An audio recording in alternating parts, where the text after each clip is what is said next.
Diana Brooks tenía 67 años cuando dejó Providence, una ciudad tranquila donde todos la conocían por su nombre. Se había jubilado hacía poco más de 2 años y vivía en una casita alquilada con jardín al frente y gatos en el patio, pasando los días entre lectura, paseos al mercado y encuentros con antiguos compañeros de la escuela donde enseñó durante más de 3 décadas. La invitación de su hijo Eric para vivir con él en Boston parecía, al principio, un gesto de cuidado. «Mamá, aquí tendrás más comodidad. No tendrás que preocuparte por las cuentas y además estarás con la familia», le dijo por teléfono, con un tono dulce que la hizo sonreír. Diana vaciló. Le gustaba la libertad y la tranquila rutina. Pero después de una caída leve en el baño y noches de frío sola, decidió aceptar. Empacó sus cosas con cariño, se despidió de los vecinos y partió con el corazón lleno de esperanza. La recepción en Boston fue tibia. Lisa, la esposa de Eric, parecía sorprendida o incómoda con su llegada, a pesar de los abrazos forzados y la sonrisa estirada.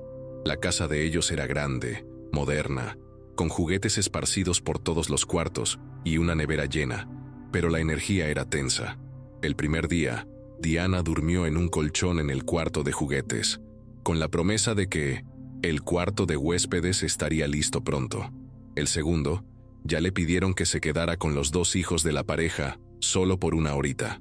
El tercero, Lisa salió a trabajar y dejó a Diana con una lista de tareas detalladas, como si la presencia de la suegra fuera parte de la planilla doméstica. Diana no se quejó.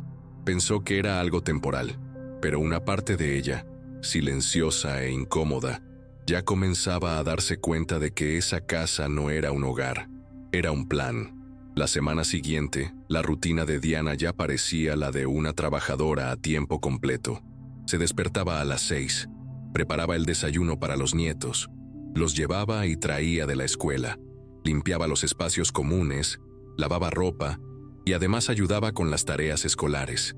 Lisa, siempre ocupada, pasaba días enteros sin intercambiar más de 3 palabras con ella.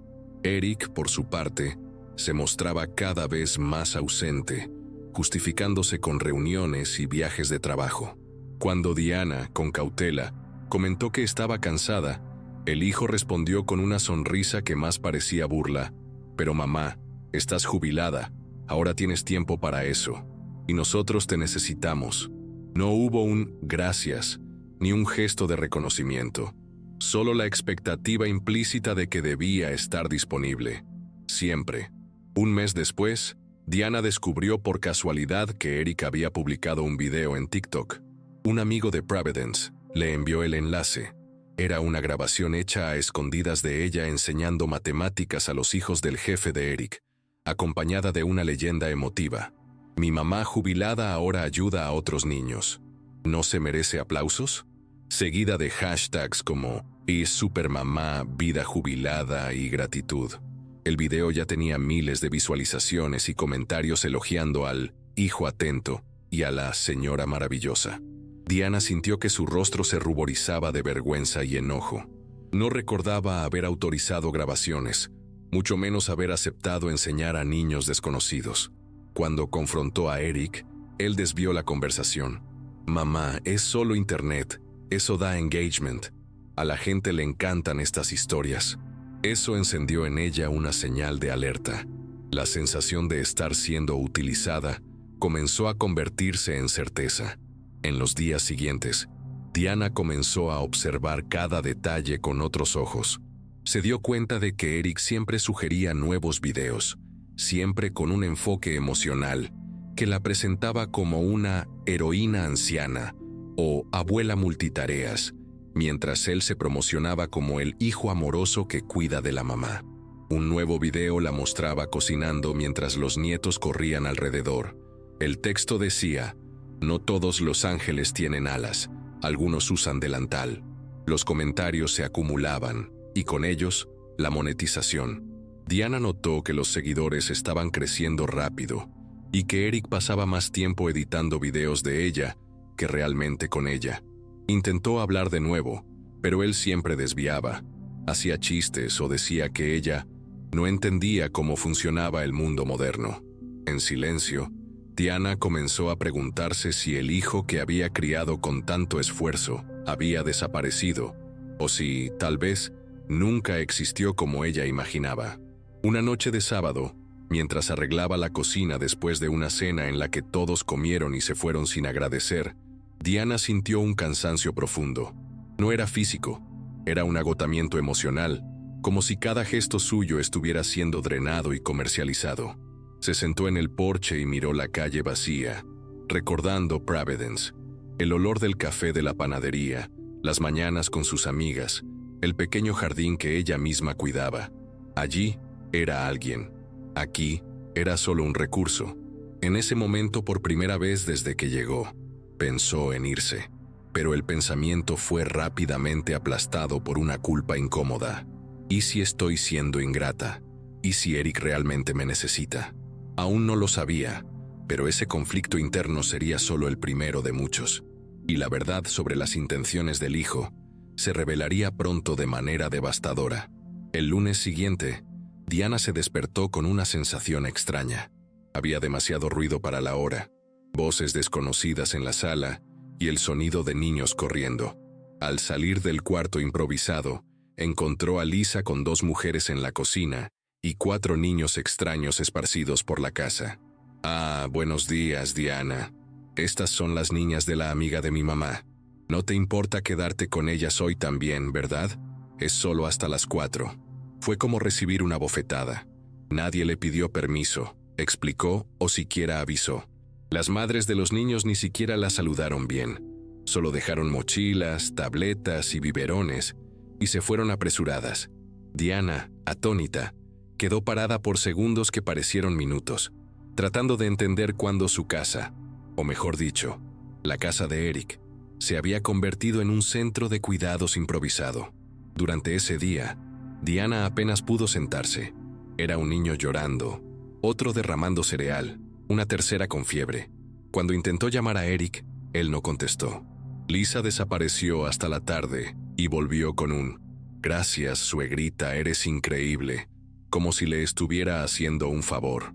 Por la noche, agotada, Diana fue a ducharse y encontró la ducha llena de juguetes, toallas mojadas en el suelo y sin privacidad. Mientras se secaba, vio una notificación en su celular, más un video publicado. Esta vez, ella aparecía durmiendo en el sofá con 2 niños en el regazo. El título: «Cuando la abuela es una guerrera y el mundo no la valora». Más de 30,000 visualizaciones, más de 1,000 comentarios, y allí estaba ella, desvalorizada en la vida real y usada como escaparate para obtener likes. Fue en ese momento cuando algo comenzó a cambiar dentro de Diana. Un hilo de indignación comenzó a formarse, y con él, la certeza de que debía reaccionar, y rápido. Esa noche, Diana no durmió. Sentada en la cocina, con una taza de té intacta, repasó mentalmente cada momento desde su llegada a Boston. La gratitud se había convertido en obligación, el cariño se transformó en moneda, y su presencia, que debería haber sido una elección, se había vuelto una imposición. Tomó el celular y pasó horas leyendo los comentarios en las publicaciones de Eric. Se dio cuenta de que él también había creado una cuenta en Instagram, con decenas de videos y fotos de ella en situaciones domésticas, cuidando a los niños, limpiando la casa, enseñando la tabla de multiplicar con paciencia, haciendo compras en el mercado, todo registrado sin su consentimiento.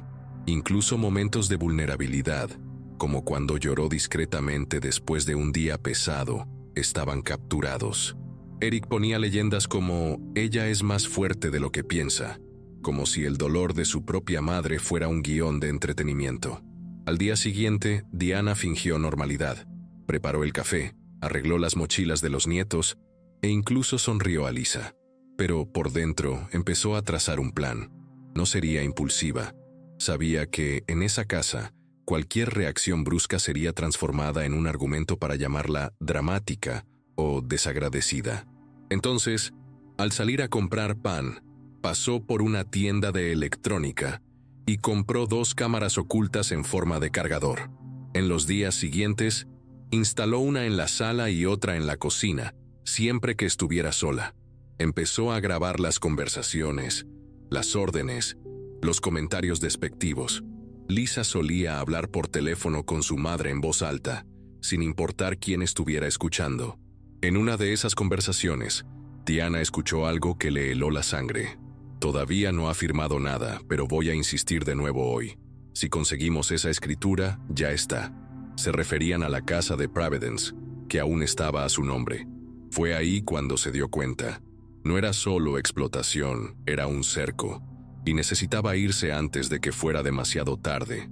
Esa noche, con el corazón acelerado, Diana se encerró en el baño con su cuaderno de anotaciones antiguas y comenzó a registrar cada hecho con precisión. Fechas, frases escuchadas, actitudes de Eric y Lisa, videos publicados sin consentimiento, palabras que indicaban intención de control patrimonial.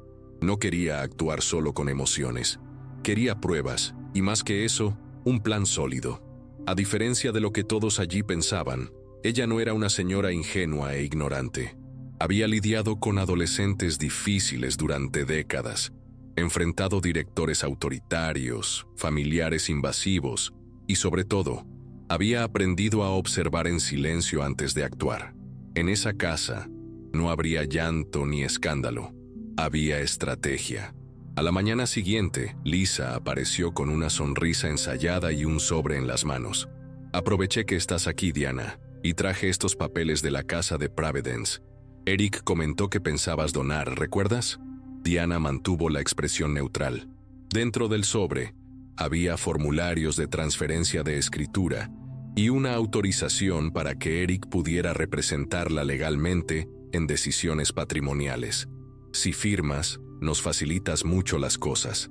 Sabes cómo son estas burocracias. Son cansadas para alguien que está jubilado. La frase vino acompañada de un tono dulce, pero los ojos de Lisa eran fríos, calculadores. Diana tomó los papeles, fingió que los leería después con calma y los guardó en la bolsa. Más tarde, los fotografió página por página y los envió a una abogada de confianza en Providence, una exalumna que ahora trabajaba en derecho de familia. La respuesta fue inmediata: no firmes nada. Esto es un intento de alienación patrimonial. Diana respiró profundo. La guerra había comenzado. En los días siguientes, Diana actuó con aún más cautela. Continuaba cumpliendo tareas, cuidando a los niños y fingiendo que no sabía nada, pero ahora todo era registrado. Instaló un pequeño grabador en el delantal que usaba por la casa, y siempre que podía, dejaba el celular grabando las conversaciones en segundo plano. Lisa se había vuelto más insistente, hablando casi a diario sobre lo práctico que sería transferir la escritura, y Eric también comenzó a presionarla con discursos emocionales. «Mamá, siempre dijiste que confiabas en mí. Es solo papel. La casa está vacía. No te va a hacer falta». Diana escuchaba todo con atención, y cada frase era guardada como munición. Aún así, por dentro, dolía. Se decía a sí misma que no podía desmoronarse, pero la verdad era que cada intento de manipulación era como un corte invisible. Era su hijo, su único hijo. Una tarde nublada, Diana notó que algo había cambiado en el comportamiento de Lisa. Estaba más nerviosa, desconfiada, y evitaba dejar el celular desbloqueado cerca. En un momento de distracción, Diana escuchó una conversación truncada, en la que Lisa le decía a su madre: «Ella está empezando a sospechar. Hoy mismo casi agarra mi celular. Si no apuramos esto, perdemos el control». A partir de ese día, las cosas empezaron a empeorar. Las tareas aumentaron, los hijos del jefe pasaron más tiempo en la casa, y Diana se sentía monitoreada dentro de su propio ambiente. Una noche, uno de los nietos, sin querer, soltó la información. «Mamá dijo que si no obedeces, te van a mandar a un lugar con personas viejas que huelen raro». Eso rompió algo dentro de ella. Ya no se trataba solo de dinero. Se trataba de dignidad, libertad, respeto, y nadie le iba a quitar eso, ni siquiera su propio hijo. Diana se dio cuenta de que ya no podía actuar sola. Llamó a Ruth. una amiga de toda la vida que se había mudado a una ciudad cercana. Contó parte de lo que estaba pasando, sin entrar en los detalles más graves, y concertó un encuentro en una cafetería discreta. Llevó un pendrive con copias de los videos, grabaciones y fotos de los documentos que Lisa había intentado hacerle firmar. Ruth, que conocía bien el carácter de su amiga, quedó atónita. «Diana, esto es grave. Tienes que salir de esa casa. Ayer». Pero Diana vaciló. Aún no se sentía lista para irse deprisa. Sabía que, sin pruebas sólidas y sin garantizar su seguridad jurídica, podría acabar siendo pintada como desequilibrada, algo que Lisa claramente ya venía sugiriendo en comentarios sutiles como «la edad la está dejando confusa» o «a veces olvida las cosas». Lo que comenzó como explotación emocional ahora se mezclaba con intentos de deslegitimación psicológica. La gota que colmó el vaso llegó un domingo, cuando Diana sintió un malestar intenso justo después del almuerzo. Náuseas, mareos, sudor frío. Estuvo mal durante horas y llegó a vomitar 2 veces. Al comentar con Lisa, recibió un desdén. «Quizás comiste demasiado, Diana. O te has acostumbrado a los condimentos diferentes de allá del interior». Pero la mirada de la nuera al decir eso la hizo temblar. El arroz estaba raro, con un sabor amargo, pero en ese momento pensó que solo era alguna mezcla nueva. Por la noche, mientras lavaba los platos, uno de los nietos comentó inocentemente: «Hoy mamá puso el remedio de la abuela en el arroz porque ella olvida tomarlo». Diana se heló. Nunca tomaba remedios que necesitaran ser puestos en la comida. Eso era una señal clara. Eso era una amenaza disfrazada de cuidado. Esa noche, decidió, ya no esperaría más.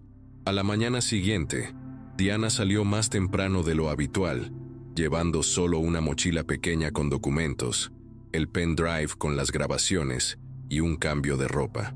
Dijo que iba al mercado y caminó hasta la estación de tren más cercana, donde tomó un taxi hasta un hotel modesto en el centro.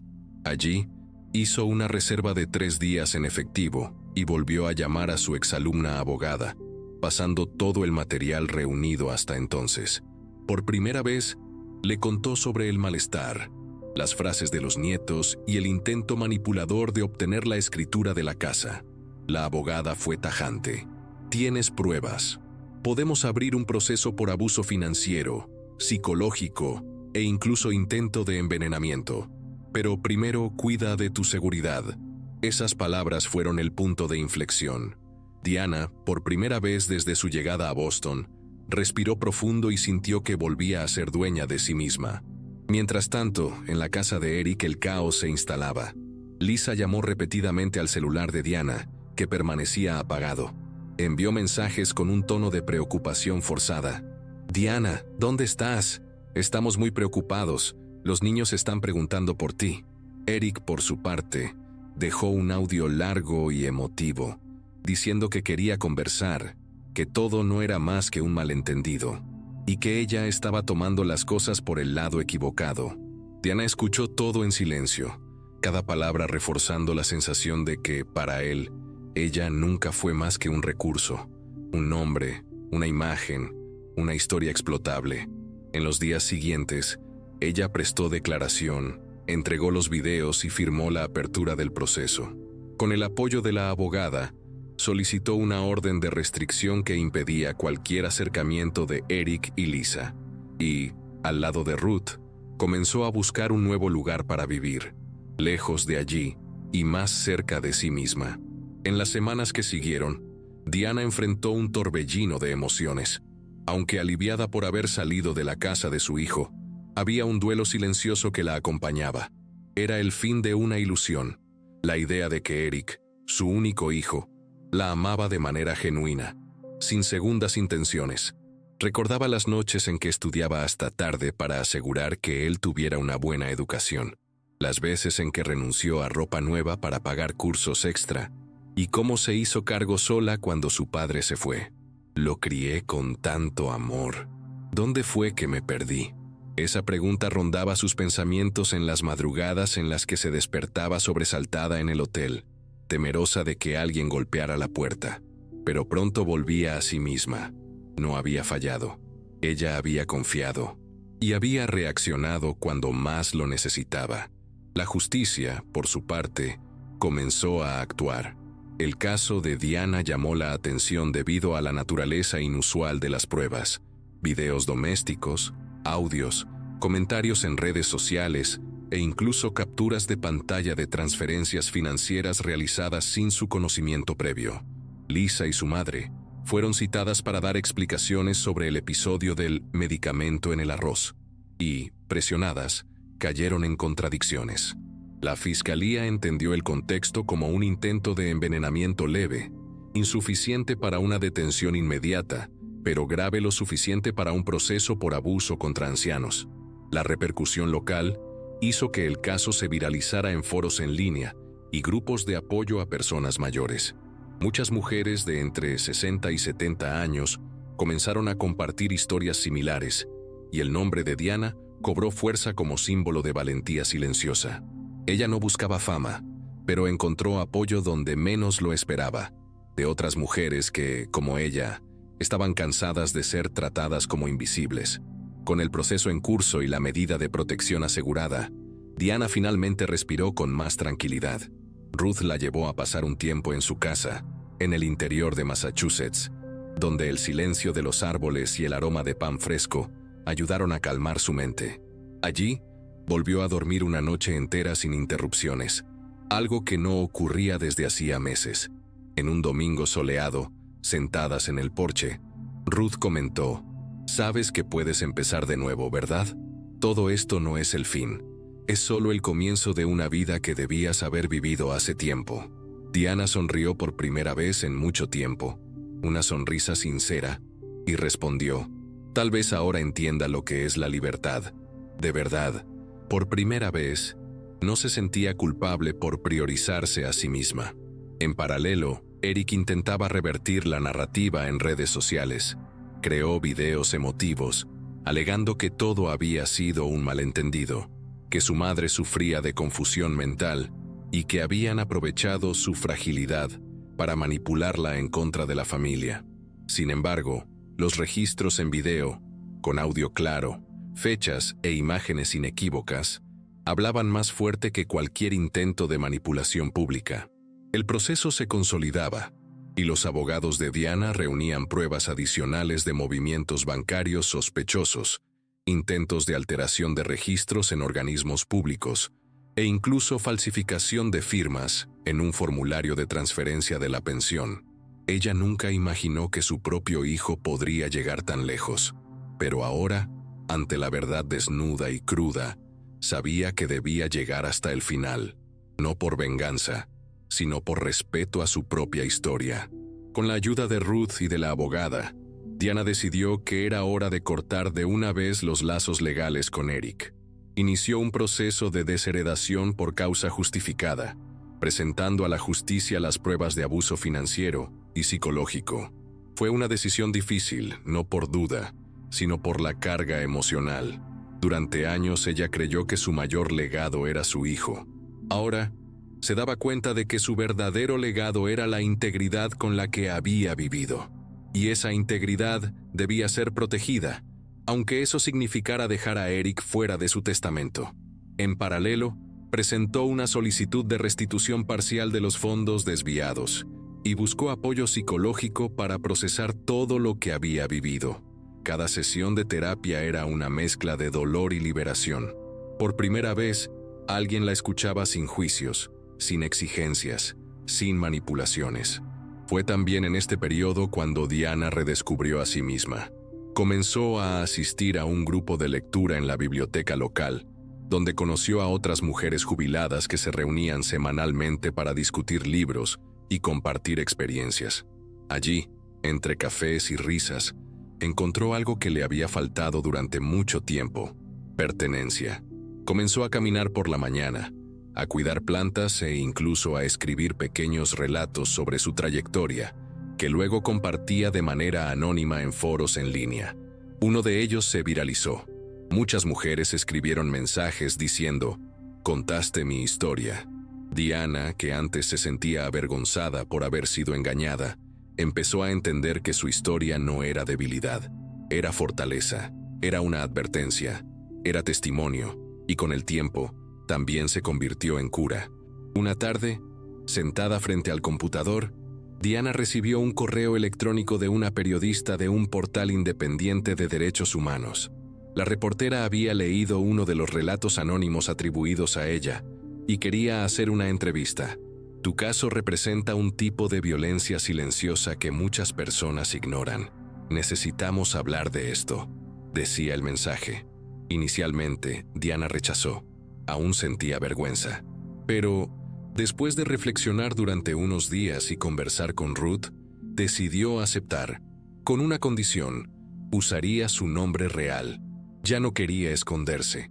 La entrevista fue publicada bajo el título Jubilada denuncia abuso familiar y se convierte en voz de mujeres silenciadas.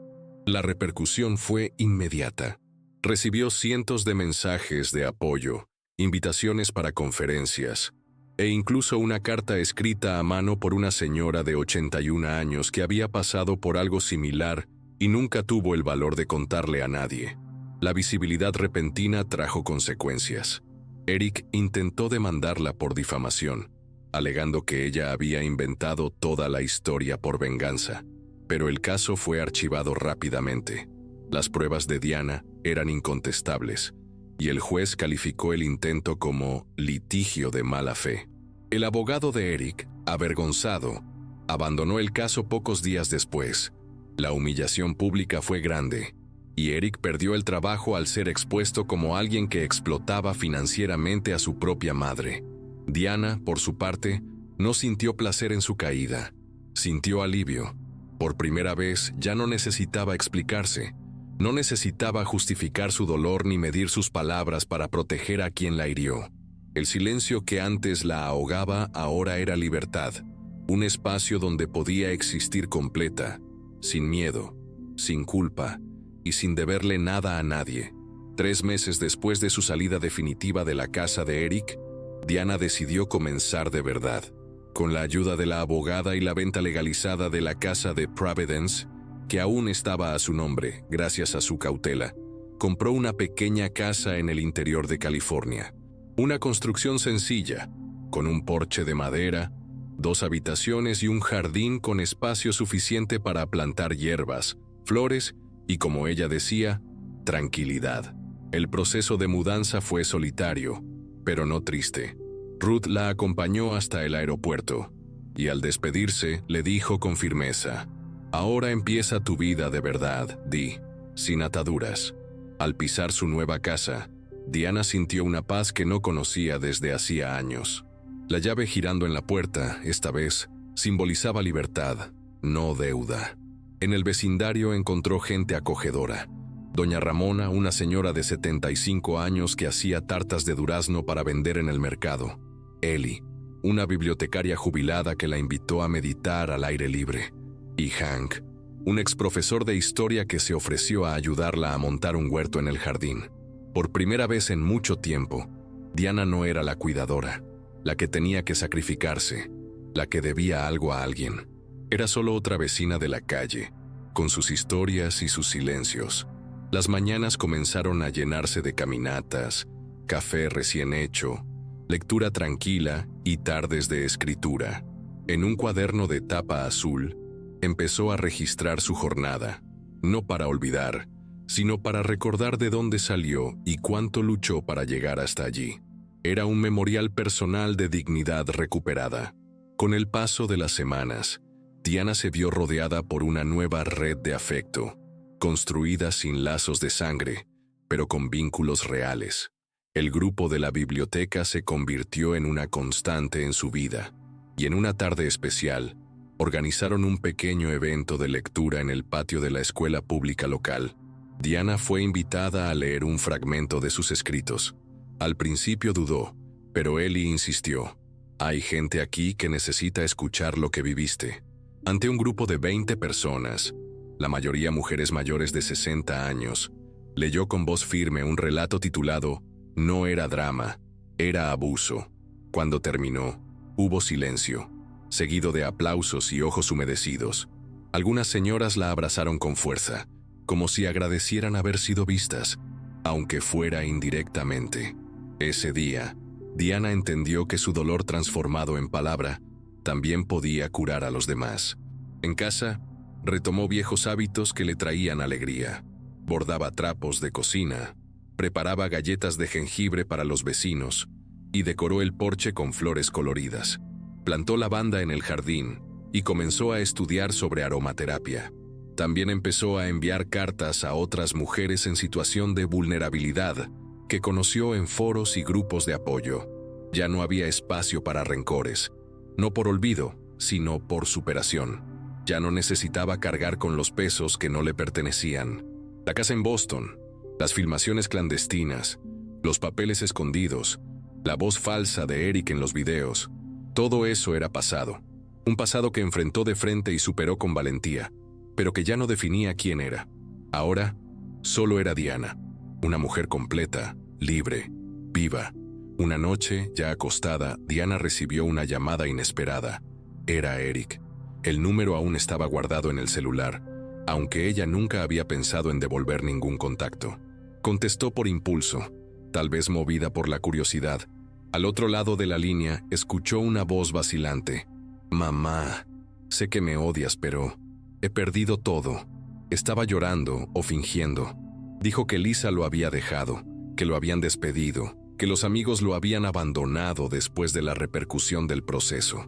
Intentó apelar a la compasión de Diana, recordándole su infancia, los sacrificios que ella había hecho. Pero Diana permaneció en silencio. Su voz ya no causaba el mismo impacto. Cuando terminó, ella respondió con firmeza: «No te odio, Eric, pero no me pidas que olvide lo que hiciste. Y no me pidas que vuelva al lugar donde solo existía cuando te servía. Eso se acabó». Y colgó, sin odio, sin temblores, solo con la certeza de que ya no debía nada. Después de la llamada, Diana lloró, no por arrepentimiento sino por luto. Era la despedida real de un vínculo que ella había sostenido durante décadas, sola, basado en la esperanza. Eric había elegido el camino de la manipulación, la codicia, la mentira, y ahora cosechaba lo que sembró. Ella no se enorgullecía de eso, pero tampoco cargaría con el fardo de la salvación. Por primera vez, se permitió priorizarse a sí misma. En los días siguientes, volvió a la rutina tranquila con una ligereza nueva. Pasaba más tiempo con las amigas de la comunidad, planeaba un pequeño viaje en tren por pueblos costeros y escribía con más frecuencia. Descubrió que la justicia no era solo lo que venía de los tribunales, era también lo que se construía todos los días dentro del alma, cuando se elegía vivir con dignidad. Unas semanas después, Diana recibió una carta manuscrita que llamó su atención. El sobre era sencillo, sin remitente visible, pero con una caligrafía familiar. Al abrirla, reconoció la firma al final. Era de Margaret, la madre de Lisa. La carta, escrita en tono formal y desconexo, intentaba suavizar los acontecimientos. «Lamento que las cosas hayan llegado a este punto. Nunca fue nuestra intención perjudicarte. Espero que algún día puedas perdonarnos». Diana leyó todo con calma, sin interrupciones, y luego guardó la carta en un cajón, sin respuesta. Ya no había nada más que decir. El tiempo en que se esperaba que ella tragara disculpas vacías había quedado atrás. La carta solo sirvió para confirmar lo que ya sabía. Cuando se imponen límites, incluso quienes te despreciaban intentan mantener una apariencia de cordialidad, pero ella ya no vivía de apariencias, vivía de verdades. Fue en ese mismo periodo cuando Diana decidió donar parte del dinero de la venta de la casa de Providence a una ONG que ayudaba a mujeres mayores víctimas de abuso familiar. No quería solo seguir adelante, quería asegurar que otras no tuvieran que pasar por lo que ella vivió. Al visitar la sede de la organización, fue recibida con entusiasmo por una joven asistente social que la reconoció inmediatamente.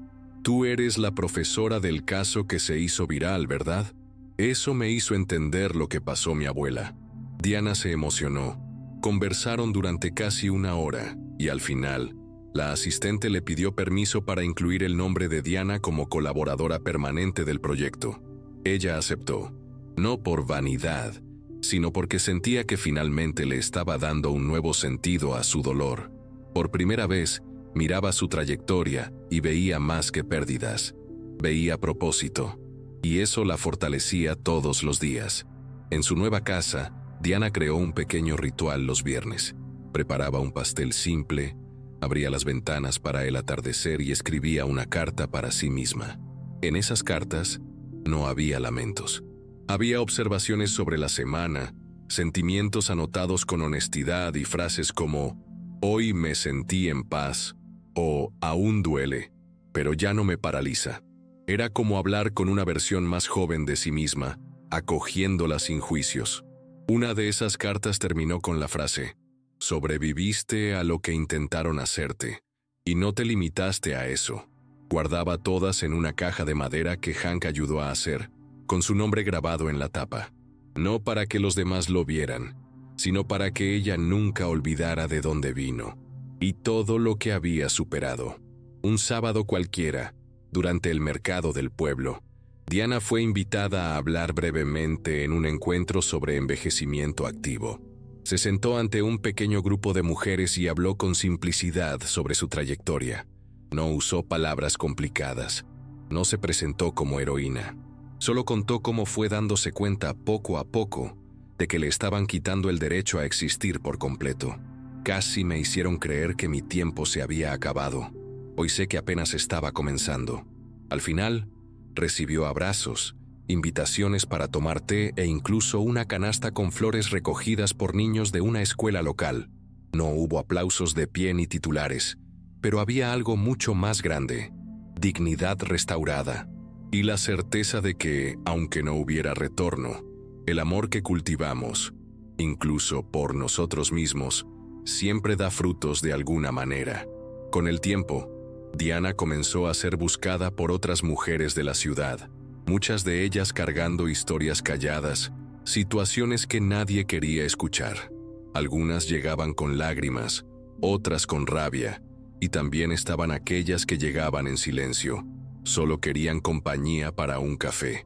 Diana escuchaba a todas con atención, sin prisa, sin fórmulas prefabricadas. No era consejera ni salvadora.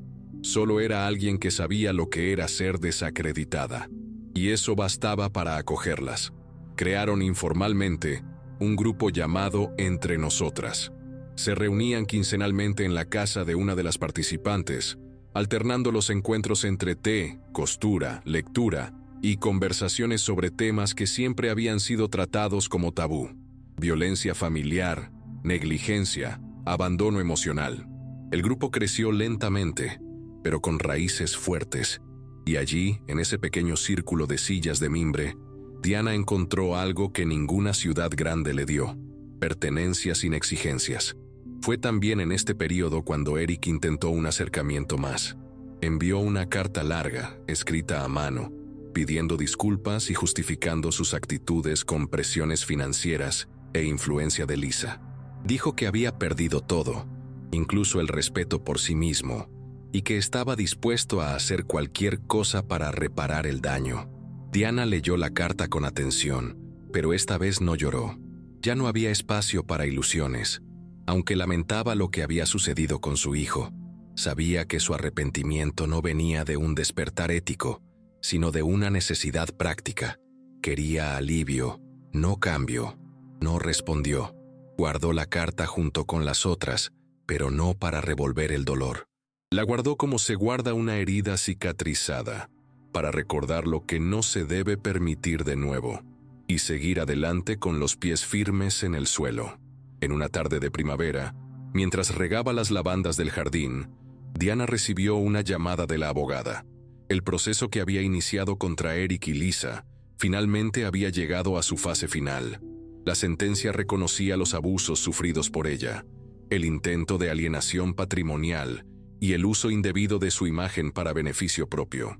Eric fue condenado a pagar una indemnización simbólica, un monto que Diana destinó de inmediato al fondo de apoyo de Entre Nosotras. Pero lo que más importaba no era el dinero, era la validación, el reconocimiento formal de que no estaba loca, no era ingrata ni frágil. Ella había sido víctima de un sistema familiar tóxico, y ahora eso estaba registrado oficialmente. Al colgar el teléfono, se sentó en el porche, respiró profundo y cerró los ojos. No hubo gritos ni celebraciones. Había paz. En los días que siguieron, Diana reflexionó mucho sobre lo que haría a partir de ese momento. La idea de escribir un libro, sugerida tantas veces por las amigas, empezó a parecer menos absurda. Tomó los cuadernos antiguos, las cartas para sí misma, los relatos publicados en foros y comenzó a organizarlos. Quería que otras mujeres leyeran su historia no para inspirarse, sino para prevenirse, para saber que los signos sutiles también son violencia, que la explotación no siempre grita, a veces pide educadamente. La estructura del libro fue surgiendo poco a poco, sin prisa. Escribir era como limpiar ventanas empañadas. Con cada frase, un poco más de luz entraba. No buscaba fama ni retorno económico. Solo quería dejar algo que quedara. Un testimonio real, doloroso, pero necesario. Y sobre todo, verdadero. Un día, durante uno de los encuentros del grupo Entre Nosotras, una de las participantes leyó un fragmento que Diana había escrito sobre lo difícil que es admitir que un hijo puede ser abusivo. Al final, el silencio invadió la sala. Algunas mujeres bajaron la cabeza, otras sostuvieron las manos de las compañeras a su lado. Y luego, como quien rompe una represa, una señora de cabellos blancos dijo: «Gracias por poner en palabras lo que no podía decir hace 20 años». Esas palabras hicieron que Diana entendiera, de forma profunda, el alcance de su decisión de hablar. Su dolor ya no era un secreto vergonzoso, era un puente para que otras encontraran coraje. Lo que antes era vergüenza, ahora era legado. Ese mismo mes, el municipio organizó un evento cultural para valorar las historias de los habitantes que hicieron la diferencia en la comunidad. Diana fue nominada por 3 vecinas para recibir un homenaje. Cuando subió al pequeño escenario de la plaza central, con una banda sencilla que decía «Gratitud, Doña Diana», sintió que su corazón se calentaba. No era vanidad, era reconocimiento, algo que había buscado en silencio toda su vida, pero que solo encontró cuando dejó de intentar merecerlo de aquellos que la usaban. Tomó el micrófono y dijo pocas palabras, sin ensayos. Todo lo que hice fue decir no. No al abuso, a la manipulación, a la invisibilidad. Y si esto inspiró a alguien, ya valió la pena haber vivido todo. Los aplausos que vinieron después fueron suaves, pero firmes. Y Diana, al bajar del escenario, sintió que allí estaba el cierre de un ciclo de dolor que finalmente dio paso a la libertad. Con el paso de los meses, Diana se sentía cada vez más enraizada en su nueva vida. Sus mañanas tenían el ritmo tranquilo que siempre había deseado. Café recién hecho, el olor de las plantas que cultivaba con cuidado y la escritura fluyendo naturalmente en el cuaderno azul que ahora ya estaba casi lleno. A veces caminaba hasta la plaza y se sentaba a observar el movimiento de los niños, de los ancianos jugando a las cartas, de las mujeres intercambiando recetas. Ya no sentía esa opresión en el pecho que solía acompañarla en el silencio. Ahora, el silencio era bienvenido. Era prueba de que nadie más gritaba dentro de ella. El celular permanecía encendido, pero ya no esperaba mensajes de nadie. No por desconfianza, sino por independencia. Por primera vez, el mundo a su alrededor ya no dictaba quién era. Cierto atardecer, Hank, el exprofesor que le ayudó con el huerto, trajo una planta de albahaca como regalo. Se sentaron en el porche a conversar, y él comentó cómo admiraba su fuerza. Diana rió con sinceridad. No fue fuerza, Hank, fue desesperación que transformé en movimiento. Solo seguí caminando. Él guardó silencio por algunos segundos antes de decir: es como las plantas. Cuando las podas, crecen de otra manera. Ella no respondió, pero sonrió. No era una metáfora planeada, y tal vez por eso tuvo tanto impacto. Esa noche, al anotar en el cuaderno sus reflexiones, escribió solo una frase: florecí del dolor, pero no soy el dolor. Luego apagó la luz, se sentó en el sofá y se permitió descansar, no como fuga, sino como elección. Poco después, el libro de Diana estuvo listo. Ella misma lo revisó, maquetó e imprimió los primeros ejemplares con la ayuda de la biblioteca local. en una edición modesta pero hecha con esmero. El título fue simple y directo: Mientras me llamaban ingrata. El lanzamiento tuvo lugar en el salón comunitario, con sillas simples, pastel de maíz y té de hierba de limón. No había editoras famosas ni cámaras de TV, pero el espacio estaba lleno. De mujeres, de historias, de cicatrices compartidas. Cada persona que tomaba el libro en sus manos parecía hacer un gesto de reparación. Al final del evento, una adolescente se acercó, acompañada de su abuela, y dijo con los ojos brillando: «Gracias por escribir algo que incluso yo pude entender». Esto me hizo pensar en mi madre. Diana sostuvo su mano con firmeza. La semilla había sido plantada. Con el tiempo, Diana comenzó a ser buscada por otras mujeres de la ciudad, muchas de ellas cargando historias calladas, situaciones que nadie quería escuchar. Algunas llegaban con lágrimas, otras con rabia, y también estaban aquellas que llegaban en silencio, solo querían compañía para un café. Diana escuchaba a todas con atención, sin prisa, sin fórmulas prefabricadas. No era consejera, ni salvadora. Solo era alguien que sabía lo que era ser desacreditada, y eso bastaba para acogerlas. Crearon informalmente un grupo llamado Entre Nosotras. Se reunían quincenalmente en la casa de una de las participantes, alternando los encuentros entre té, costura, lectura y conversaciones sobre temas que siempre habían sido tratados como tabú: violencia familiar, negligencia, abandono emocional. El grupo creció lentamente, pero con raíces fuertes, y allí, en ese pequeño círculo de sillas de mimbre, Diana encontró algo que ninguna ciudad grande le dio: pertenencia sin exigencias. Fue también en este período cuando Eric intentó un acercamiento más. Envió una carta larga, escrita a mano, pidiendo disculpas y justificando sus actitudes con presiones financieras e influencia de Lisa. Dijo que había perdido todo, incluso el respeto por sí mismo, y que estaba dispuesto a hacer cualquier cosa para reparar el daño. Diana leyó la carta con atención, pero esta vez no lloró. Ya no había espacio para ilusiones. Aunque lamentaba lo que había sucedido con su hijo, sabía que su arrepentimiento no venía de un despertar ético, sino de una necesidad práctica. Quería alivio, no cambio. No respondió. Guardó la carta junto con las otras, pero no para revolver el dolor. La guardó como se guarda una herida cicatrizada, para recordar lo que no se debe permitir de nuevo, y seguir adelante con los pies firmes en el suelo. En una tarde de primavera, mientras regaba las lavandas del jardín, Diana recibió una llamada de la abogada. El proceso que había iniciado contra Eric y Lisa finalmente había llegado a su fase final. La sentencia reconocía los abusos sufridos por ella, el intento de alienación patrimonial y el uso indebido de su imagen para beneficio propio. Eric fue condenado a pagar una indemnización simbólica, un monto que Diana destinó de inmediato al fondo de apoyo de Entre Nosotras.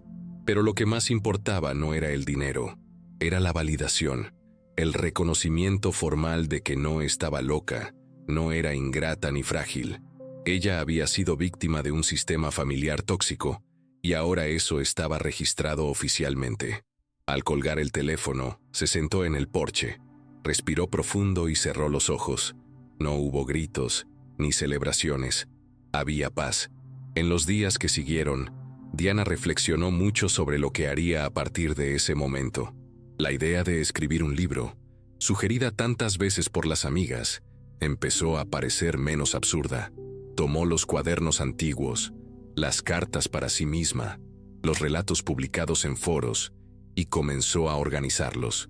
Quería que otras mujeres leyeran su historia no para inspirarse, sino para prevenirse, para saber que los signos sutiles también son violencia, que la explotación no siempre grita, a veces pide educadamente.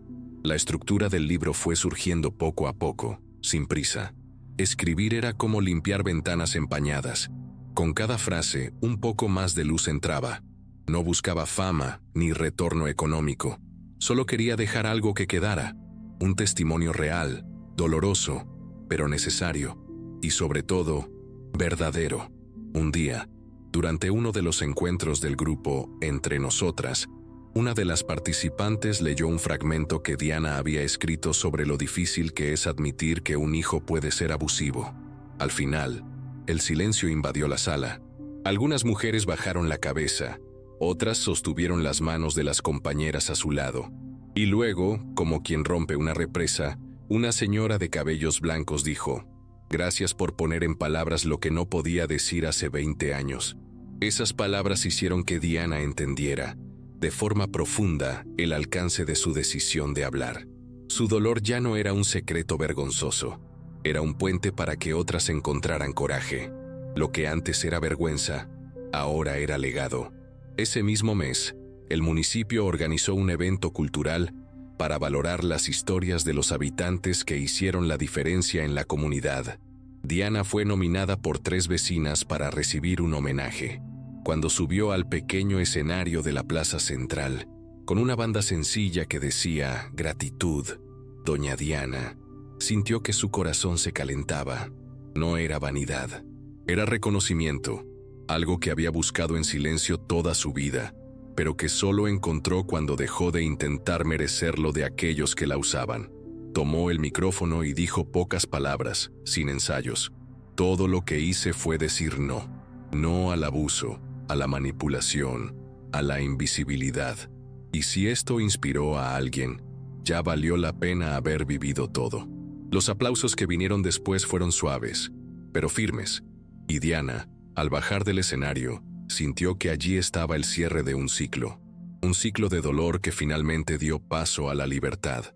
Con el paso de los meses, Diana se sentía cada vez más enraizada en su nueva vida.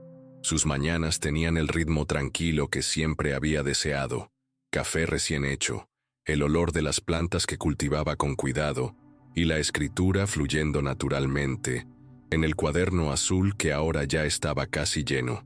A veces, caminaba hasta la plaza y se sentaba a observar el movimiento de los niños, de los ancianos jugando a las cartas, de las mujeres intercambiando recetas. Ya no sentía esa opresión en el pecho que solía acompañarla en el silencio. Ahora, el silencio era bienvenido. Era prueba de que nadie más gritaba dentro de ella. El celular permanecía encendido, pero ya no esperaba mensajes de nadie. No por desconfianza, sino por independencia. Por primera vez, el mundo a su alrededor ya no dictaba quién era. Cierto atardecer, Hank, el exprofesor que le ayudó con el huerto, trajo una planta de albahaca como regalo. Se sentaron en el porche a conversar, y él comentó cómo admiraba su fuerza. Diana rió con sinceridad. «No fue fuerza, Hank. Fue desesperación que transformé en movimiento. Solo seguí caminando». Él guardó silencio por algunos segundos antes de decir: «Es como las plantas. Cuando las podas crecen de otra manera». Ella no respondió, pero sonrió. No era una metáfora planeada, y tal vez por eso tuvo tanto impacto. Esa noche, al anotar en el cuaderno sus reflexiones, escribió solo una frase: «Florecí del dolor, pero no soy el dolor». Luego, apagó la luz, se sentó en el sofá y se permitió descansar, no como fuga, sino como elección. Poco después, el libro de Diana estuvo listo. Ella misma lo revisó, maquetó e imprimió los primeros ejemplares con la ayuda de la biblioteca local, en una edición modesta, pero hecha con esmero. El título fue simple y directo: «Mientras me llamaban ingrata». El lanzamiento tuvo lugar en el salón comunitario, con sillas simples, pastel de maíz y té de hierba de limón. No había editoras famosas ni cámaras de TV, pero el espacio estaba lleno, de mujeres, de historias, de cicatrices compartidas. Cada persona que tomaba el libro en sus manos parecía hacer un gesto de reparación. Al final del evento, una adolescente se acercó, acompañada de su abuela, y dijo con los ojos brillando: «Gracias por escribir algo que incluso yo pude entender. Esto me hizo pensar en mi madre». Diana sostuvo su mano con firmeza. La semilla había sido plantada.